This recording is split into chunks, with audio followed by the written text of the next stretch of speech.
नमस्कार विद्यार्थी मित्रांनो, स्वागत आहे सर्वांचं आपल्या युट्यूब चॅनलवर. विद्यार्थी मित्रो, आजच्या व्हिडिओमध्ये आपण शिक्षक पात्रता परीक्षा म्हणजेच टीईटी 2026 याकरता सामाजिक शास्त्र हा जो विषय महत्त्वपूर्ण आहे. तर याकरता विद्यार्थी मित्रो, भूगोल विषयाचे आतापर्यंत आपण जे आहे 20 मिनिटांमध्ये 100 प्रश्न या व्हिडिओमध्ये घेणार आहोत. बघा विद्यार्थी मित्रो, 20 मिनिटात 100 प्रश्नांचा सराव या व्हिडिओच्या माध्यमातून होणार आहे.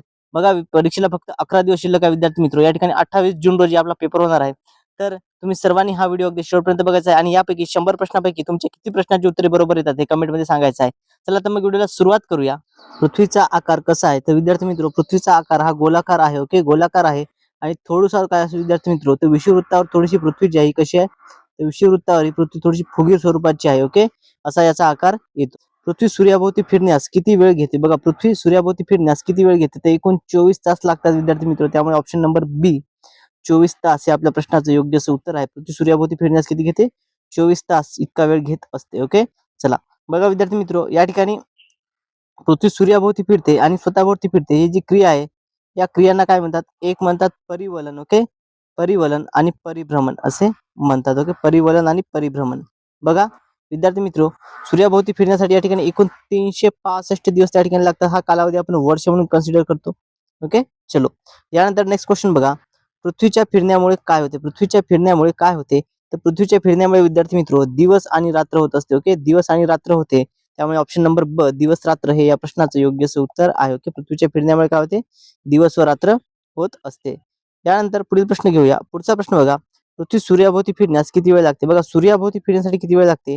तर एकूण 365 दिवस लागतात विद्यार्थी मित्र. ऑप्शन नंबर ब या प्रश्नाचं योग्य उत्तर आहे 365 दिवस. यानंतर पृथ्वीचा नैसर्गिक उपग्रह कोणता आहे? पृथ्वीचा नैसर्गिक उपग्रह म्हटलं तर विद्यार्थी मित्र तो आहे चंद्र. ओके, चंद्र हा आपल्या पृथ्वीचा नैसर्गिक उपग्रह आहे. त्यामुळे ऑप्शन नंबर क चंद्र हे या प्रश्नाचं योग्य उत्तर आहे. यानंतर पुढील प्रश्न बघा. सौरमालेचा केंद्रबिंदू कोण आहे? बघा, सौरमालेचा केंद्रबिंदू घेतो तर सूर्य जो आहे हा सौरमालेचा केंद्रबिंदू आहे आणि सूर्याभोवतीच इतर ग्रह हे फिरत असतात. त्यामुळे ऑप्शन नंबर ब सूर्य हे या प्रश्नाचं योग्य उत्तर आहे. यानंतर बघा, दिशांची संख्या किती? एकूण ज्या दिशा आहे त्या दिशांची संख्या किती? बघा विद्यार्थी मित्रो, मुख्य दिशा म्हटलं तर 4. ओके, पूर्व, पश्चिम, उत्तर आणि दक्षिण आणि त्याच पद्धतीने उपदिशा असणाऱ्या 4 म्हणजे एकूण 8. ऑप्शन नंबर ड. ओके, दिशांची संख्या एकूण किती? 8 आहे. ओके, चला यानंतर सूर्योदय कोणत्या दिशेला होतो? तर सूर्योदय हा नेहमी पूर्वेला होत असतो. ऑप्शन नंबर क पूर्व हे या प्रश्नाचं योग्य उत्तर आहे. ओके, पूर्व दिशेला काय होतं विद्यार्थी मित्रो? तर सूर्योदय आणि पश्चिमेला म्हटलं तर सूर्यास्त. पश्चिमेला काय होतो? सूर्यास्त हा होत असतो. ओके, चला यानंतर पुढील प्रश्न बघा. सूर्यास्त कोणत्या दिशेला होतो? सूर्यास्त हा पश्चिम दिशेला होत असतो. सूर्यास्त हा पश्चिम दिशेला असतो. पृथ्वीवरील सर्वात मोठा महासागर कोणता? पृथ्वीवरील सर्वात मोठा महासागर कोणता? पॅसिफिक महासागर आहे विद्यार्थी मित्रो. यालाच प्रशांत महासागर देखील म्हणतात. ओके, पॅसिफिक महासागर जो आहे यालाच प्रशांत महासागर म्हणून देखील ओळखल्या जाते. हा पृथ्वीवरील सर्वात मोठा महासागर आहे. यानंतर पुढील प्रश्न बघा. भारत कोणत्या खंडामध्ये येतो? भारत जो आहे हा कोणत्या खंडात येतो? तर भारत हा आशिया खंडामध्ये येतो. पर्याय क्रमांक ब आशिया हे या प्रश्नाचं योग्य उत्तर आहे. यानंतर बघा, भारताची राजधानी कोणती आहे? तर भारताची राजधानी विद्यार्थी मित्र नवी दिल्ली. ओके, ऑप्शन नंबर क नवी दिल्ली हे या प्रश्नाचं योग्य उत्तर आहे. ओके, भारताची राजधानी काय? नवी दिल्ली ही भारताची राजधानी येतं. यानंतर बघा पुढील प्रश्न.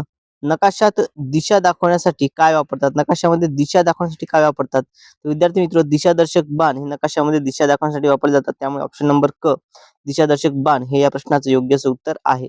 पृथ्वीवरील पाण्याचे प्रमाण किती आहे? पृथ्वीवरील पाण्याचे प्रमाण विद्यार्थी मित्र 71% आहे. किती आहे? 71%. पर्याय क्रमांक अ या प्रश्नाचं योग्य उत्तर आहे. पृथ्वीवरील सर्वात मोठा खंड कोणता? तर सर्वात मोठा खंड जो आहे आशिया खंड आहे विद्यार्थी मित्र. ओके, सर्वात मोठा खंड हा आशिया आहे. त्यामुळे ऑप्शन नंबर क आशिया हे या प्रश्नाचं योग्य उत्तर आहे. त्यानंतर ग्लोब म्हणजे काय? तर ग्लोब म्हणजे विद्यार्थी मित्र याला पृथ्वीची प्रतिकृती जी आहे त्याला ग्लोब म्हणतात. पर्याय क्रमांक ब पृथ्वीची प्रतिकृती हे या प्रश्नाचं योग्य उत्तर आहे. भारताच्या दक्षिणेस कोणता महासागर आहे? तर भारताच्या दक्षिणेस हिंदी महासागर आहे. भारताच्या दक्षिणेस हिंदी महासागर आहे. विषुववृत्त कोणत्या अंतरावर आहे? तर विषुववृत्त जे आहे विद्यार्थी मित्र हे 0 अंशावर आहे. ओके, 0 अंशावर आहे. ऑप्शन नंबर क 0 अंश हे या प्रश्नाचं योग्य उत्तर आहे. यानंतर पृथ्वीवरील सर्वात मोठे वाळवंट कोणते आहेत? तर सहारा आहे पृथ्वीवरील सर्वात मोठे वाळवंट आहे. ऑप्शन नंबर ब हे या प्रश्नाचं योग्य उत्तर आहे. ओके, थारचं वाळवंट कुठे येतं? थारचं वाळवंट हे राजस्थान मध्ये आहे. थारचं वाळवंट हे राजस्थान मध्ये आहे विद्यार्थी मित्र. यानंतर पुढील प्रश्न पहा. पुढचा प्रश्न काय? महाराष्ट्राची राजधानी कोणती? तर महाराष्ट्राची राजधानी विद्यार्थी मित्र आहे मुंबई. पर्याय क्रमांक क हे या प्रश्नाचं योग्य असं उत्तर आहे. नकाशा वाचण्याचे शास्त्र कोणते? त्याला भूगोल म्हणतात. ओके, नकाशा वाचण्याच्या शास्त्राला काय म्हणतात? भूगोल असे म्हणतात. यानंतर भारतातील सर्वात उंच पर्वत शिखर कोणते? भारतातील सर्वात उंच जे पर्वत शिखर आहे ते आहे कांचनजुंगा. ओके, ऑप्शन नंबर अ या प्रश्नाचं योग्य असं उत्तर आहे. यानंतर पृथ्वीच्या पृष्ठभागावरील सर्वात मोठा भूभाग कोणता आहे? तर त्याला खंड असे म्हणतात. ओके, बघा, पृथ्वीच्या पृष्ठभागावरील मोठा भूभाग याला काय म्हणतात? खंड असे म्हणतात. त्यानंतर पर्याय क्रमांक ब या प्रश्नाचं योग्य असं उत्तर आहे. यानंतर भारत देशामध्ये मुख्य ऋतू किती आहेत? मुख्य ऋतू किती आहेत विद्यार्थी मित्र? तर 6 येतात. ओके, मुख्य ऋतू जे मानले जातात त्यापैकी ते किती येतात? 6. ओके, बघा या ठिकाणी आता 6 यामध्ये उपऋतू देखील आहेत. उपऋतू देखील येतात. यापैकी उन्हाळा, हिवाळा आणि पावसाळा हे 3 मुख्य आहेत. ओके, हे 3च मुख्य येतात विद्यार्थी मित्र या ठिकाणी. सॉरी, किती 3 मुख्य म्हटलं तर फक्त 3च आहेत. ऑप्शन नंबर ब या प्रश्नाचं योग्य उत्तर आहे. भूगोल या शब्दाचा अर्थ काय? तर भूगोल या शब्दाचा अर्थ पृथ्वीचे वर्णन असा होतो. भूगोल म्हणजे काय? पृथ्वीचे वर्णन होय. यानंतर क्षेत्रफळाच्या दृष्टीने महाराष्ट्राचा कितवा क्रमांक लागतो? तर महाराष्ट्राचा क्षेत्रफळाच्या दृष्टीने विद्यार्थी मित्र हा 3रा क्रमांक लागतो. ओके, 3रा क्रमांक लागतो. यानंतर पुढील प्रश्न बघा, महाराष्ट्राला एकूण किती किलोमीटर राज्याचा दर्जा जो आहे समुद्र किनारा लाभलाय? तर महाराष्ट्राला एकूण विद्यार्थी मित्र 720 किलोमीटर लांबीचा समुद्र किनारा हा लाभलेला आहे. यानंतर बघा, सौरमालेतील सर्वात मोठा ग्रह कोणता? तर गुरु हा सौरमालेमधील सर्वात मोठा ग्रह आहे. ओके, गुरु हा सर्वात मोठा ग्रह आहे. त्यानंतर सूर्याला सर्वात जवळचा ग्रह कोणता आहे? सूर्याला सर्वात जवळचा ग्रह कोणता आहे? तर तो आहे बुध. ऑप्शन नंबर अ बुध हे या प्रश्नाचं योग्य उत्तर आहे. ओके, बुध हा सर्वात जवळचा ग्रह आहे. यानंतर बघा, सौरमालेतील तांबडा ग्रह म्हणून कोणत्या ग्रहाला ओळखले जाते? तांबडा ग्रह म्हणून विद्यार्थी मित्र मंगळ या ग्रहाला ओळखले जाते. यालाच लाल ग्रह देखील म्हणतात. ओके, काय म्हणतात? लाल ग्रह म्हणून देखील ओळखल्या जाते. यानंतर बघा, ओझोन वायूचा थर वातावरणाच्या कोणत्या विभागात आढळतो? तर हा सितांबरामध्ये येतो. पर्याय क्रमांक ब हे या प्रश्नाचं योग्य उत्तर आहे. यानंतर जागतिक पर्यावरण दिन केव्हा साजरा केला जातो? तर जागतिक पर्यावरण दिन दरवर्षी 5 जूनला साजरा केला जातो. ओके, जागतिक पर्यावरण दिन हा 5 जून रोजी साजरा करण्यात येतो. यानंतर महाराष्ट्राची दक्षिणी काशी म्हणून कोणते ठिकाण ओळखले जाते? महाराष्ट्राची दक्षिण काशी म्हणून पंढरपूर हे ठिकाण ओळखले जाते. पर्याय क्रमांक ब पंढरपूर हे या प्रश्नाचं योग्य उत्तर आहे. कापसाच्या पिकासाठी कोणती मृदा अत्यंत उपयुक्त मानली जाते? तर रेगूर म्हणजेच काळी मृदा ही कापसाच्या पिकासाठी अत्यंत उपयुक्त मानली जाते. पर्याय क्रमांक ब हे या प्रश्नाचं योग्य उत्तर आहे. भारतातील पहिल्या महिला मुख्यमंत्री कोण? तर भारतातील पहिल्या महिला मुख्यमंत्री सुचेता कृपलानी. पर्याय क्रमांक ब हे या प्रश्नाचं योग्य उत्तर आहे. ओके, चलो. यानंतर विद्यार्थी मित्रो, लोणार सरोवर महाराष्ट्रातील कोणत्या दिशेला आहे? ओके, कोणत्या जिल्ह्यात येतं? तर लोणार सरोवर हे बुलढाणा जिल्ह्यामध्ये आहे. पर्याय क्रमांक ब बुलढाणा हे या प्रश्नाचं योग्य उत्तर आहे. अजिंठा व वेरूळच्या प्रसिद्ध लेण्या कोणत्या जिल्ह्यात आहेत? अजिंठा आणि वेरूळ त्या प्रसिद्ध लेण्या विद्यार्थी मित्रो छत्रपती संभाजीनगर या जिल्ह्यामध्ये आहेत. पर्याय क्रमांक अ छत्रपती संभाजीनगर हे आपल्या प्रश्नाचं योग्य उत्तर आहे. यानंतर स्वतंत्र भारताचे पहिले शिक्षण मंत्री कोण? तर स्वतंत्र भारताचे पहिले शिक्षण मंत्री मौलाना अबुल कलाम आझाद हे होते. पर्याय क्रमांक ब मौलाना अबुल कलाम आझाद हे आपल्या प्रश्नाचं योग्य उत्तर आहे. यानंतर लोकसभेचा कार्यकाळ किती वर्षाचा असतो? तर लोकसभेचा कार्यकाळ हा 5 वर्षाचा असतो विद्यार्थी मित्र. पर्याय क्रमांक ब या प्रश्नाचं योग्य उत्तर आहे. ओके, चला. या ठिकाणी लोकसभा आणि राज्यसभा, लोकसभा हे काय? तर वरिष्ठ सभागृह आहे. लोकसभा काय आहे? वरिष्ठ सभागृह आहे. यानंतर राज्यसभेचे पदसिद्ध अध्यक्ष कोण असतात? बघा, राज्यसभेचे जे पदसिद्ध अध्यक्ष आहेत ते कोण असतात? तर हे उपराष्ट्रपती असतात. पर्याय क्रमांक ब उपराष्ट्रपती हे आपल्या प्रश्नाचं योग्य उत्तर आहे विद्यार्थी मित्रो. यानंतर ग्रामपंचायतीचा प्रशासकीय प्रमुख कोण आहे? तर ग्रामसेवक हा ग्रामपंचायतीचा प्रशासकीय प्रमुख असतो. पर्याय क्रमांक ब आपल्या प्रश्नाचं योग्य उत्तर आहे. जिल्हा परिषदेचा मुख्य कार्यकारी अधिकारी सीईओ कोण असतो? तर हा असतो विद्यार्थी मित्रो IAS अधिकारी. पर्याय क्रमांक अ IAS अधिकारी हे आपल्या प्रश्नाचं योग्य उत्तर असणार आहे. यानंतर मूलभूत हक्कांचे रक्षण करण्याची जबाबदारी कोणावर असते? तर मूलभूत हक्कांचे रक्षण करण्याची जबाबदारी सर्वोच्च न्यायालयावरती असते. पर्याय क्रमांक क या प्रश्नाचं योग्य उत्तर आहे. यानंतर पुढील प्रश्न बघा, माहितीचा अधिकार RTI कायदा कधी लागू करण्यात आला? ओके, तर हा 2005 मध्ये जो लागू करण्यात आला. पर्याय क्रमांक ब आपल्या प्रश्नाचं योग्य उत्तर आहे. सातपुडा पर्वतरांगेतील महाराष्ट्रातील सर्वात उंच शिखर कोणते? तर अस्तंबा हे महाराष्ट्रातील सर्वात उंच असणार शिखर आहे, जे की सातपुडा पर्वतरांगेमध्ये आहे. यानंतर विद्यार्थी मित्र, भारतातील सर्वात प्राचीन घडीचा पर्वत कोणता? तर अरवली हा सर्वात प्राचीन घडीचा पर्वत आहे. पर्याय क्रमांक क अरवली हे प्रश्नाचं योग्य असं उत्तर असणार आहे. यानंतर बघा, वातावरणात नायट्रोजन वायूचे प्रमाण किती टक्के आहे? तर नायट्रोजन वायूचं प्रमाण म्हटलं वातावरणामध्ये 78% आहे. पर्याय क्रमांक ब 78% हे या प्रश्नाचं योग्य असं उत्तर आहे विद्यार्थी मित्र. ओके, बघा. यानंतर विद्यार्थी मित्र याच टाईपचे प्रश्न जे असतात ते आपल्याला परीक्षेमध्ये विचारले जात असतात. यानंतर पुढील प्रश्न बघा. पुढचा प्रश्न काय? राष्ट्रपतींना पदाची शपथ कोण देतात? तर राष्ट्रपतींना पदाची शपथ जी असते विद्यार्थी मित्र, हे सरन्यायाधीश देत असतात. त्यामुळे पर्याय क्रमांक क सरन्यायाधीश हे आपल्या प्रश्नाचं योग्य असं उत्तर आहे. यानंतर बघा, महाराष्ट्र राज्याची स्थापना केव्हा झाली? तर 1 मे 1960 रोजी महाराष्ट्र राज्याची स्थापना झाली. पर्याय क्रमांक ब 1 मे 1960 हे या प्रश्नाचं योग्य असं उत्तर आहे. पंचायत राज व्यवस्था स्वीकारणारे भारतातील पहिले राज्य कोणते? तर राजस्थान हे पंचायत राज व्यवस्था स्वीकारणारे राज्यातील जे आहे देशातील पहिले राज्य आहे. यानंतर बघा, भारताचा आकार हा कसा आहे? तर भारताचा आकार हा पतंगासारखा आहे. ऑप्शन नंबर क पतंगासारखा हे आपल्या प्रश्नाचं योग्य असं उत्तर आहे. भारताच्या उत्तरेस कोणते पर्वत आहेत? तर भारताच्या उत्तरेला हिमालय ही पर्वतरांग आहे. पर्याय क्रमांक ब हिमालय हे आपल्या प्रश्नाचं योग्य असं उत्तर आहे. यानंतर बघा, सह्याद्री पर्वतरांगेला आणखी कोणते नाव आहे? तर सह्याद्री पर्वतरांगेला आणखी एक नाव आहे ते म्हणजे पश्चिम घाट म्हणून आपण सह्याद्री पर्वतरांगेला ओळखत असतो विद्यार्थी मित्र. ओके, सह्याद्री पर्वतरांगेला दुसरं नाव काय? तर पश्चिम घाट हे नाव आहे. यानंतर बघा, महाराष्ट्रातील सर्वात उंच शिखर कोणते? तर महाराष्ट्रातील कळसुबाई. ओके विद्यार्थी मित्र, नाशिक जिल्ह्यातील कळसुबाई हे महाराष्ट्रातील सर्वात उंच शिखर आहे. यानंतर बघा, भारतातील सर्वाधिक पाऊस कोणत्या ठिकाणी पडतो? तर भारतातील सर्वाधिक पाऊस चेरापुंजी या ठिकाणी पडतो. यानंतर बघा, नदीचा उगम ज्या ठिकाणी होतो त्याला काय म्हणतात? तर नदीचा उगम ज्या ठिकाणी होता त्याला उगमस्थान असे म्हणतात. यानंतर दोन नद्यांच्या मिळणाऱ्या ठिकाणाला काय म्हणतात? दोन नद्या मिळणाऱ्या ठिकाणाला काय म्हणतात? संगम असे म्हणतात. पर्याय क्रमांक ब संगम हे या प्रश्नाचं योग्य असं उत्तर आहे.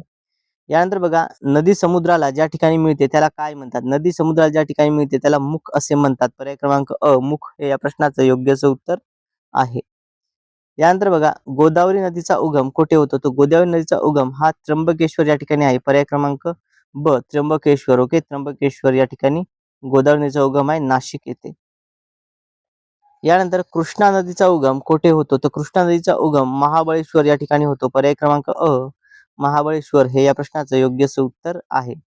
भारतातील सर्वात मोठे पठार कोणते? तर दख्खनचे पठार हे भारतातील सर्वात मोठे पठार आहे. पर्याय क्रमांक अ या प्रश्नाचं उत्तर असणार आहे. जमिनीचा उंच आणि सपाट भागाला काय म्हणतात? जमिनीच्या उंच आणि सपाट भागाला पठार असे म्हणतात. पर्याय क्रमांक क पठार हे या प्रश्नाचं योग्य असं उत्तर आहे. पर्वतांमधील खोलगट भागाला काय म्हणतात? पर्वतामधील खोलगट जो भाग असतो त्याला दरी असे म्हणतात. काय म्हणतात? दरी. पर्याय क्रमांक ब दरी हे या प्रश्नाचं योग्य असं उत्तर आहे. यानंतर पहा, पृथ्वीच्या अंतर्गत उष्ण पदार्थ बाहेर येण्यास काय म्हणतात? ओके, बघा, पृथ्वीच्या अंतर्गत भागातून उष्ण पदार्थ बाहेर येण्याचा प्रकार असतो त्याला ज्वालामुखी असे म्हणतात. पर्याय क्रमांक ब ज्वालामुखी हे या प्रश्नाचं योग्य असं उत्तर आहे. भूकंप मोजण्याचे यंत्र कोणते? तर भूकंप मोजण्याचे यंत्र आहे विद्यार्थी मित्र सिस्मोग्राफ. ऑप्शन नंबर ब हे या प्रश्नाचं योग्य असं उत्तर आहे. ओके, बघा, कंपास जे आहे समुद्रामध्ये दिशा तपासण्यासाठी वापरले जाते. यानंतर बघा, वातावरणातील दाब मोजण्याचे यंत्र कोणते? वातावरणातील दाब मोजण्याचे यंत्र आहे बॅरोमीटर. पर्याय क्रमांक अ बॅरोमीटर हे आपल्या प्रश्नाचं योग्य असं उत्तर असणार आहे. तापमान मोजण्याचे यंत्र कोणते? तर तापमान हा थर्मामीटर मध्ये मोजतात. पर्याय क्रमांक क थर्मामीटर हे तापमान मोजण्याचे यंत्र आहे.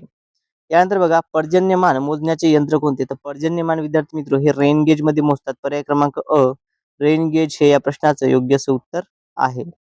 यानंतर पुढील प्रश्न बघा, हवामानाचा अभ्यास करणाऱ्या शास्त्राला काय म्हणतात? हवामानाचा अभ्यास करणाऱ्या शास्त्राला हवामानशास्त्र असे म्हणतात. पर्याय क्रमांक ब हे या प्रश्नाचं योग्य असं उत्तर आहे. ओके, खगोलशास्त्र जे आहे ते ग्रहांचा अभ्यास.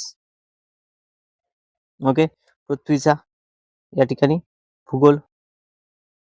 यानंतर बघा, वारा कोणत्या दाबाकडून कोणत्या दाबाकडे वाहतो? वारा हा कोणत्या दाबाकडून कोणत्या दाबाकडे वाहतो? तर वारा जो असतो हा जास्ताकडून कमीकडे वाहतो. त्यामुळे पर्याय क्रमांक ब जास्त ते कमी हे या प्रश्नाचं योग्य असं उत्तर आहे. भारतातील प्रमुख ऋतू किती आहेत? भारतातील प्रमुख ऋतू म्हटलं तर विद्यार्थी मित्र बघा, या ठिकाणी प्रमुख ऋतू म्हटलेला आहे तर बघा तीनच येतात. उन्हाळा या ठिकाणी चूक रॉंग आहे. ओके, पावसाळा, हिवाळा. ओके, चलो. यानंतर बघा, पावसाळा साधारण कोणत्या महिन्यात सुरू होतो? पावसाळा साधारण जून महिन्यात सुरू होत असतो. पर्याय क्रमांक अ या क या प्रश्नाचं उत्तर असणार आहे. भारतात पाऊस प्रामुख्याने कोणत्या वाऱ्यापासून मिळतो? तर प्रामुख्याने जो असतो मान्सून वाऱ्यापासून भारतामध्ये पाऊस मिळतो. पर्याय क्रमांक मान्सून वारे हे या प्रश्नाचं योग्य असं उत्तर आहे. यानंतर बघा विद्यार्थी मित्रो, जंगलतोडीचा परिणाम काय? जंगलतोडीचा परिणाम काय होतो? तर मृदा व धूप वाढते. पर्याय क्रमांक मृदा व धूप वाढते हे या प्रश्नाचं योग्य असं उत्तर आहे. त्यानंतर बघा, मातीच्या वरचा सुपीक थर वाहून जाण्यास काय म्हणतात? तर मातीच्या वरचा सुपीक थर वाहून जाण्यास मृदाची धूप, ओके, जमिनीची धूप असे म्हणतात. त्यानंतर वृक्षारोपणामुळे काय फायदा होतो? तर वृक्षारोपणामुळे मृदाची धूप कमी होते विद्यार्थी मित्रो. पर्याय क्रमांक या प्रश्नाचं योग्य असं उत्तर आहे. भारताचा राष्ट्रीय वृक्ष कोणता आहे? तर भारताचा राष्ट्रीय वृक्ष हा वड आहे आणि महाराष्ट्राचा आहे आंबा. यानंतर भारताचे राष्ट्रीय फूल तर ते आहे कमळ विद्यार्थी मित्र. पर्याय क्रमांक या प्रश्नाचं योग्य असं उत्तर आहे. भारताचा राष्ट्रीय जलचर प्राणी कोणता आहे? तर डॉल्फिन मासा हा भारताचा राष्ट्रीय जलचर प्राणी आहे. ओके, ते पण गंगा नदीमधील. ओके, गंगा नदी जी आहे ते गंगा नदीतील डॉल्फिन हा जलचर प्राणी आहे. त्यानंतर पृथ्वीच्या पृष्ठभागाचा किती भाग जे आहे जमीन आहे? तर 29% जमीन आहे, बाकी 71% त्या ठिकाणी काय पाणी. ओके, 71% काय तर विद्यार्थी मित्र पाणी आहे आणि 29% जी आहे ती आहे जमीन. त्यानंतर भारतात सर्वात लांब धरण कोणते? भारतातील सर्वात लांब धरण हिराकूड. ओके, हिराकूड पर्याय क्रमांक या प्रश्नाचं योग्य असं उत्तर आहे. जायकवाडी विद्यार्थी मित्र आहे पैठण येथे. ओके, पैठण छत्रपती संभाजीनगर.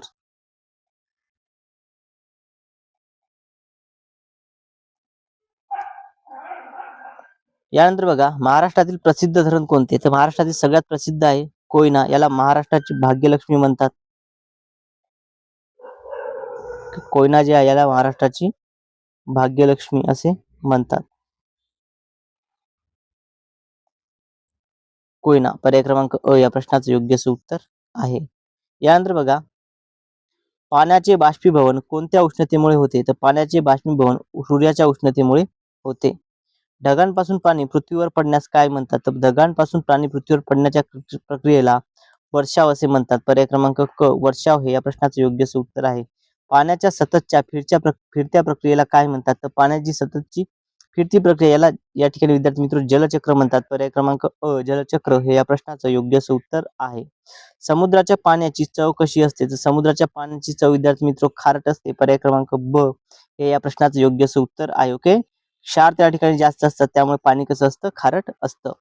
यानंतर बघा, पृथ्वीवरील गोड्या पाण्याचा मुख्य स्रोत कोणता आहे? पृथ्वीवरील गोड्या पाण्याचा मुख्य स्रोत कोणता आहे? तर नद्या आणि तलाव हे गोड्या पाण्याचा मुख्य स्रोत आहे. ओके, पर्याय क्रमांक हे या प्रश्नाचं योग्य असं उत्तर असणार आहे. ओके, गोड्या पाण्याचा मुख्य स्रोत कोणता आहे? तर नद्या व तलाव असणार आहे.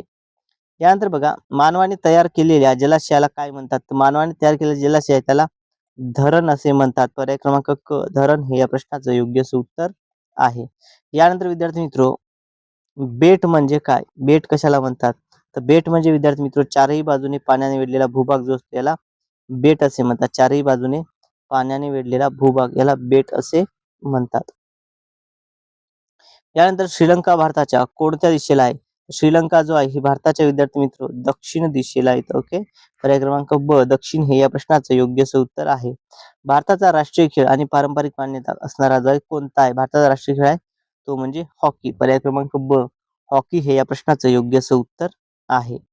भारतातील सर्वात मोठे राज्य क्षेत्रफळानुसार कोणते आहे? तर सर्वात मोठे राज्य आहे राजस्थान. ओके, बघा विद्यार्थी मित्र सर्वात मोठे राजस्थान 2 नंबरला येतं उत्तर प्रदेश आणि 3 नंबरला आहे आपला महाराष्ट्र. ओके, 2 नंबरला उत्तर प्रदेश आणि महाराष्ट्र आहे 3 नंबरला. त्यानंतर बघा, महाराष्ट्र कोणत्या देशात आहे? महाराष्ट्र जो आहे आपल्या भारतामध्ये येतो विद्यार्थी मित्र. त्यानंतर महाराष्ट्राची उपराजधानी कोणती? तर उपराजधानी आहे नागपूर आणि राजधानी म्हटलं तर या ठिकाणी मुंबई. यानंतर अरबी समुद्र भारताच्या कोणत्या बाजूला येतं? अरबी समुद्र जो आहे भारताच्या पश्चिम भागामध्ये येतो. पर्याय क्रमांक पश्चिम हे या प्रश्नाचं उत्तर आहे. बंगालचा उपसागर भारताच्या कोणत्या बाजूस? बंगालचा उपसागर जो आहे विद्यार्थी मित्र भारताच्या पूर्व भागामध्ये येतो. पर्याय क्रमांक पूर्व हे या प्रश्नाचं योग्य असं उत्तर आहे. हिमालय पर्वत कोणत्या प्रकारचा आहे? हिमालय पर्वत हा विद्यार्थी मित्र घडीचा पर्वत आहे. पर्याय क्रमांक घडीचा हे या प्रश्नाचं योग्य असं उत्तर आहे.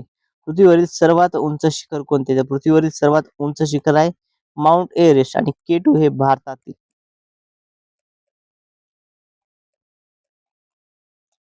K2 जे आहे विद्यार्थी मित्र आपल्या भारतातील सर्वात उंच शिखर आहे. ओके, चला, यालाच गॉड ऑस्टिन असे म्हणतात. भारताची प्रमाणवेळ रेखावृत्त किती अंशावर आहे? तर भारताचे प्रमाणवेळ रेखावृत्त विद्यार्थी मित्र 82 अंश 30 पूर्व या रेखावृत्तावरती आहे. पर्याय क्रमांक या प्रश्नाचं योग्य असं उत्तर आहे. ओके, यावरती हे येतं. त्यानंतर भूगोलाचा अभ्यास कशाशी संबंधित आहे? ओके, बघा, भूगोलाचा जो अभ्यास आहे हा कशाशी संबंधित आहे असा प्रश्न या ठिकाणी आपल्याला विचारण्यात आलेला आहे. तर भूगोलाचा अभ्यास कशाशी संबंधित आहे विद्यार्थी मित्र? तर पृथ्वी आणि तिचे पर्यावरण याशी संबंधित आहे. बघा विद्यार्थी मित्र, अशा पद्धतीनं आपण 100 IMP प्रश्न जे आहेत तर TET परीक्षेकरता भूगोल या विषया संबंधित घेतलेले आहेत. ओके, भूगोल विषयाचे 100 IMP प्रश्न या ठिकाणी घेतले आहेत. विद्यार्थी मित्र, व्हिडिओ आवडला असल्यास सर्वांनी व्हिडिओला लाईक करायचा आहे आणि जर तुम्ही अजूनही आपल्या चॅनलला सबस्क्राईब केलं नसेल तर सर्वांनी चॅनलला सबस्क्राईब करायचं आहे आणि PDF मिळवण्याकरता या ठिकाणी विद्यार्थी मित्र तुम्ही आपलं WhatsApp चॅनल जॉइन करायचं आहे, ज्याची लिंक या व्हिडिओच्या डिस्क्रिप्शन बॉक्समध्ये दिलेली आहे. आजच्या या व्हिडिओमध्ये एवढंच. भेटूयात पुढच्या व्हिडिओमध्ये. Thank you so much.